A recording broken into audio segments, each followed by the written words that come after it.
ഈ ബ്രോൻ്റെ ഒരു വണ്ടി PDA ചെയ്യാൻ വേണ്ടി പോയതാണ് കേട്ടോ. എന്നെ വിളിക്കാൻ പ്രധാനപ്പെട്ട കാരണം എന്താണെന്നറിയോ? ഈ വാഹനം 2026 മാനുഫാക്ചറിങ് ആണ്. പക്ഷേ ആൾ ഇൻസ്പെക്ട് ചെയ്ത സമയത്ത് പല ഏരിയകളിലും 2025 മാനുഫാക്ചറിങ് ആയിട്ടുള്ള സ്പെയറുകളും സ്റ്റിക്കറുകളും ഒക്കെ കണ്ടു. അപ്പോൾ അതുമൂലം ആൾക്കൊരു ഡൗട്ട് വന്നു. അങ്ങനെ എന്നെ PDA ചെയ്യാൻ വേണ്ടി വിളിച്ചു. അല്ലെങ്കിലും വിളിക്കുന്നതാണ് കേട്ടോ തീർച്ചയായിട്ടും പറഞ്ഞത്. അപ്പോൾ ഞാനിത് കാരണം എടുത്തു പറഞ്ഞതേ ഉള്ളൂ. പക്ഷെ അത് നിങ്ങൾ ശ്രദ്ധിക്കേണ്ട ഒരു കാര്യമാണ്. 2026 മാർച്ച് വരെയുള്ള വാഹനങ്ങളിൽ കമ്പനി വരുന്ന സാധനങ്ങളെല്ലാം തന്നെ 2025 സ്പെയറുകൾ ഉണ്ടാവും.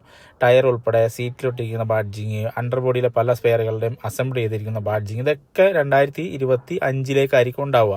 അപ്പോൾ ഈ ഡീലിൽ നിങ്ങൾ ശ്രദ്ധിക്കേണ്ട ഒരു കാര്യം എൻ്റെ അഭിപ്രായം വെച്ച് പറയുകയാണെന്നുണ്ടെങ്കിൽ 2026 മാനുഫാക്ചറിങ് മന്തായിട്ട് RCയിൽ വരുന്നുണ്ടെങ്കിൽ നമ്മൾ അതിനെക്കുറിച്ച് കൂടുതൽ ചിന്തിക്കേണ്ട കാര്യമില്ല.